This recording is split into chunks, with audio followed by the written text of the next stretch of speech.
And so as we went through my campaign, my boss was in the hospital, and she was sort of, playing quarterback. She was sort of telling us where to go, what to do. And then came the time when she passed away. And what a lot of people don't know is that when she did pass away, it was her and I.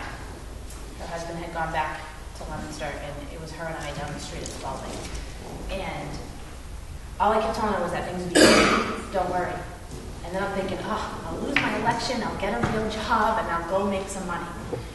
I won with 45% of the vote. And I thought, okay, something's wrong with these people. I don't know what happened, but something's wrong. And I remember sitting on the couch with her 8-year-old, and I had said to him, oh my God, what are we going to do now? And all he looked at me and said, Auntie Jen, Dad says there's a party. And I'm like, no, after the party. Yes, we need the party right now, but after the party. And that's when it really hit me, is that I was sent here to do a job for the people that I represent. On my worst days, I would curse out my boss in my head. I would call her daughter, who's now 25 and just got married, and I'd say, this is your mother's fault, by the way. If it weren't for her, I would not be here. I would be like in juvenile court somewhere or working in probation with kids. And every day that I've accomplished something, I look back and say, it's also part of her that helped me foster my life on Beacon Hill. When people say, oh, you've been there 20 years, you've been there too long, when I feel like my issues are done being addressed, when I feel like the people I've come here to help have helped, and when I feel like the systems have changed, then I know it's time to get up.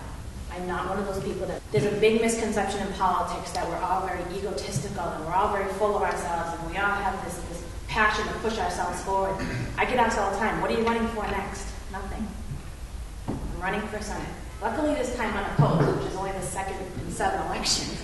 But I know what I want. I know the people that I represent, and I'm comfortable with that. I can play this political game if I have to. Some have seen it. Some have been on the other side of it. But the real passion for me is people. Working in the substance abuse field, working in the mental health field, trying to get people what they need. There's a reason for that. Because when someone comes to you and says that they need detox, you don't tell them to wait. You don't have them wait 5 minutes or 50 minutes. And I think my background in counseling really helps me triage that and helps me get people to buy into that I will help them. You'll see in my bio, where it's in a million places, I used to work for a company called U-Inc. And I worked there part-time while I got my master's. Because believe it or not, if you tell someone you're coming to visit when you're from the State House, they clean everything up. Everything looks miraculous and spectacular. I wanted to see the dirty part of it. I wanted to see the messy part of it. And the only way I could do that was to get a part-time job. And so I think I actually used my married name at the time to get the job. And so when I did, I was working in residential. And I worked with 13 to 18-year-old girls, which you think 13 to 18-year-old girls at home are bad, give them a diagnosis, let them be hormonal, and then put them in this house with other girls. I'd rather take on a group of boys. In really working with these kids, that's where I met my first recovering addict. She was 14 years old. She was recovering from cocaine addiction, and her mom was her dealer. And to me, there was just all sorts of wrong. And so I had always said to them I was going to be there. I had always said to them that I was going to do what I can. And the day that I had to leave to run for office, they all hated me.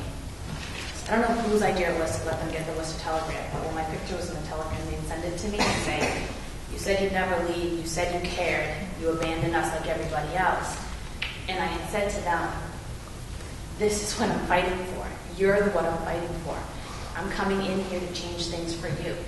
You know, a lot of times we hear the word lobbyist and there's a negative connotation with that. Some of my best friends are lobbyists that we were interns together 20 years ago, and we took different paths, but we're still working on the same issues.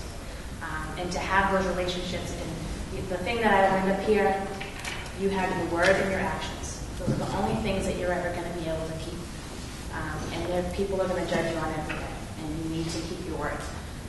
So whether I'm with you or I'm not, Laura and I have gone back and forth with substance abuse coverage, but I'm not going to hide it.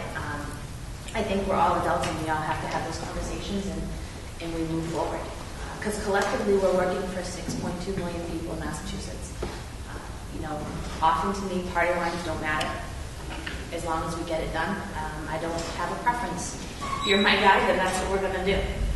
So that's why I think I'm a little bit different in how I got here. I didn't wake up one day and say, I'd love to be living in the fishbowl as an elected official. This is going to be so much fun.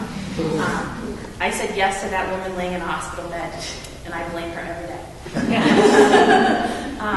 But I'm fortunate. I have a family that deals with the craziness of it. I have a boyfriend who lives just as crazy life as a firefighter. And so my schedule doesn't even trump his schedule. And that's why I'm able to do what I am.